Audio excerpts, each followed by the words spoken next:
After nearly 2 decades of relative peace and prosperity under King Robert Baratheon, first of his name, the realms of Westeros prepared for war. After the rebellion and victory against Mad King Aerys Targaryen, King Robert Baratheon maintained peace in the Seven Kingdoms through a combination of martial strength and a series of alliances with some of the major houses of Westeros. And while this secured many years of peace, King Robert disappointed many during his reign. Though no one disputed his skills as a warrior, as a king he gave himself to drink and borrowed massive sums of coin with little to no oversight over the day-to-day operations of the kingdom. Instead, he left the work to his friend and mentor Jon Arryn as Hand of the King, the second most powerful man in Westeros. Yet in leaving one man to do the work of two, Jon Arryn became overwhelmed, unable to rein in the lavish spending of the king or possible corruptions in the government. As a result, while the realm prospered during these years, the seeds of destruction were also planted. The Seven Kingdoms became divided with factions growing in secret, dangerous and ambitious men who saw a disinterested king along with his young and neglected heir and made their own plans for the succession. All it would take was a single act to throw the continent into chaos, and this act came in the mysterious death of Hand of the King, Jon Arryn. Eddard Stark, the Lord of Winterfell, was chosen to replace him, with King Robert traveling personally to the north to bring his old friend back with him to the capital city of King's Landing. He also proposes a marriage between his son and heir Joffrey Baratheon and Eddard's eldest daughter, Sansa Stark. Lord Stark, along with his daughters Arya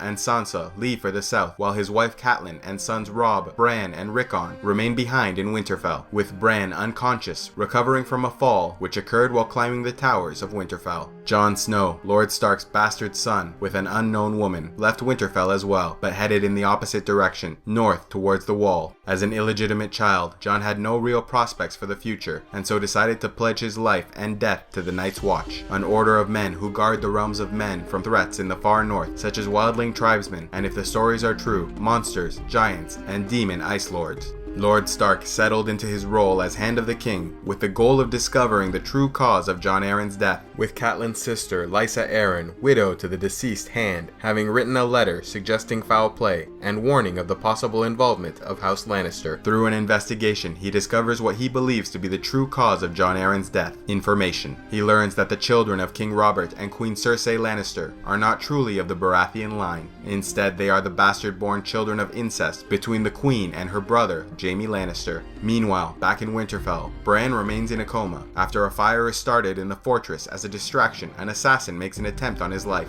but Bran is saved by his mother and his direwolf Summer, who rescue him. Lady Catelyn becomes convinced her son was pushed from that tower and travels south with the blade of the assassin to find her husband and bring justice to those threatening her family. After a conversation with her old friend Petyr Baelish, she suspects Tyrion Lannister of hiring the assassin. She runs into him at the Crossroads Inn and has him arrested.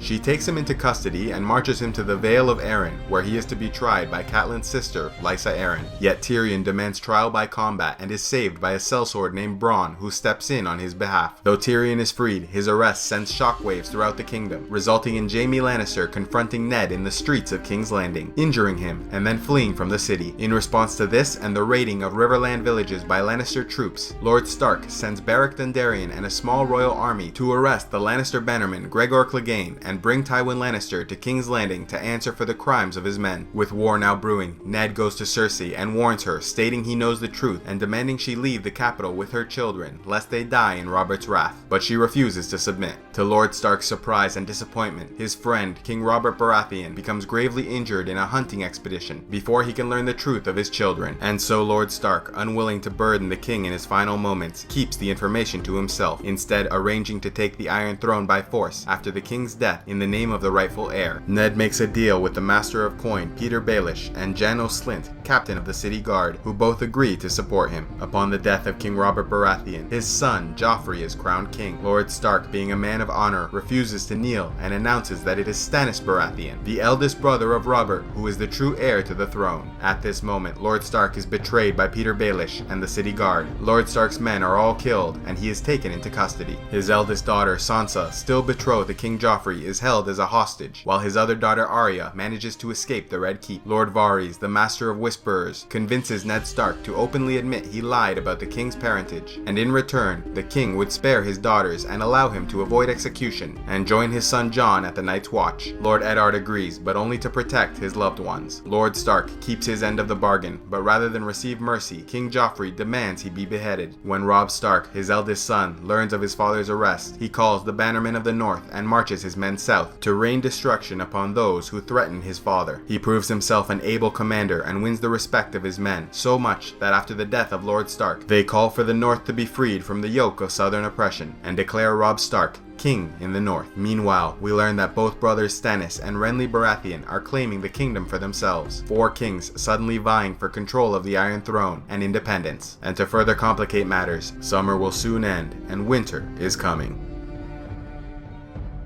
After thousands of years without sightings, White Walkers, a mysterious and ancient enemy of the realms of men, have marched south from the lands of Always Winter, attacking wildling villages and men from the Night's Watch, raising their fallen enemies and building an army of undead soldiers. From the perspective of men, they have returned to bring ruin and destruction upon Westeros, as they did during the Long Night in the Age of Heroes. Further, there are rumors of a vast army being assembled by the Wildlings, or Free Folk, following a king beyond the Wall named Mance Rayder, who has promised to bring them south, past the Wall, and away from the coming terrors of the far north. But they will not pass south unchallenged, as the men of the Night's Watch guard the continent against all such threats. Unfortunately for them, the Night's Watch is but a shadow of its former self. At the height of their power, they had 17 castles manned at the Wall and 10,000 men-at-arms. Now made up of criminals who take the vow to avoid punishment or execution, their numbers have dwindled to less than 1,000 men manning 3 active forts. The others abandoned and have fallen to ruin. However, there are some men of virtue who still join the Night's Watch as an act of honor. Men like Jon Snow, the bastard son of Lord Eddard Stark, who joined the Watch with his direwolf ghost and quickly became a major player among the Black Brothers. He was made the steward of the Lord Commander in order to train him for a position of leadership. But when Jon learns of the war in the south and the terrible fate of his father, he considers leaving the Watch and joining his brother's army in the south. Yet the vows of the Black Brothers are taken for life, and with some convincing from his friends, he decides that his place is at the Wall, now and forever. After Jon saves the Lord Commander from an undead White attack, and with the recent disappearance of Benjen Stark, uncle of Jon and First Ranger, Jeor Mormont decides they can no longer wait for the enemy to come to them, and so raised a mighty host of rangers and marched into the wild north with young Jon and his direwolf ghost at his side, in the hopes of discovering the truth of the threats now approaching the Wall. After Mad King Aerys was deposed and killed during the rebellion of Robert the Usurper, the 2 surviving Targaryen children, last of the Targaryen dynasty, were sent across the Narrow Sea to protect them from the usurper's wrath. They grew up in a number of different homes, moving about between old supporters of House Targaryen and those of wealth who saw possible fortune and opportunity in allying with Targaryen exiles. In the hopes of raising an army to take back his family's throne, Viserys, the elder of the 2 and heir to the Targaryen crown, marries off his younger sister Daenerys to Khal Drogo, the leader of 40,000 Dothraki warriors, in exchange for the Khal's support in taking the Iron Throne. Unfortunately for Viserys, the Dothraki are in no rush to fulfill their part of the agreement. Viserys, who displays many signs of madness similar to his father, King Aerys, loses his patience and starts demanding that the Dothraki march west. Meanwhile, Daenerys adjusts to her new role as Khaleesi of the Dothraki horde. During the day, she learns the Dothraki language and immerses herself in the culture, while at night she attends to her husband, for whom she grows genuine affection. During one of their nights together, a baby is conceived, and the Dosh Khaleen of Vaes Dothrak declare him the stallion who will mount the world, a prophesized hero who will conquer the world. Daenerys also begins to bond with the 3 dragon eggs given to her as a wedding present by Illyrio Mopatis. The eggs are little more than expensive stones since the dragons died off long ago, but still she feels a connection to these eggs and cares for them as children, all the while knowing they will never hatch. Viserys grows more and more impatient and begins to act out in increasingly foolish ways. Daenerys protects him as much as she can, but it's not long before he takes things too far, and during a Dothraki celebration, Viserys bursts into the tent, drunk and armed, and points the tip of his sword to his sister's pregnant belly. demanding that Drogo give him the crown he was promised. Khal Drogo agrees. He then pours molten gold over his head, burning him alive and giving him a crown for a king. After the death of the last Targaryen male, it is up to Daenerys to preserve the Targaryen line and take back the Iron Throne. But things do not go well for her after the death of her brother. A witch woman named Mirri Maz Duur curses her beloved Drogo, leaving him in a catatonic state. Her child is also cursed and is born monstrous and deformed, dying soon after his delivery. The army abandons her, and all that is left is a small host of guards and slaves who swore oaths of loyalty to the Khaleesi. With all hope lost, Daenerys kills her husband as a mercy and builds a funeral pyre. She places Drogo's body on the pyre, along with the dragon eggs and the still living Mirri Maz Duur, so she might burn alive in punishment for her crimes. As the fire is lit and the witch begins to chant an incantation, Daenerys walks into the fire, prepared to join her husband in death. But death does not come. Instead, she emerges from the fires unscathed, holding 3 newly hatched dragons.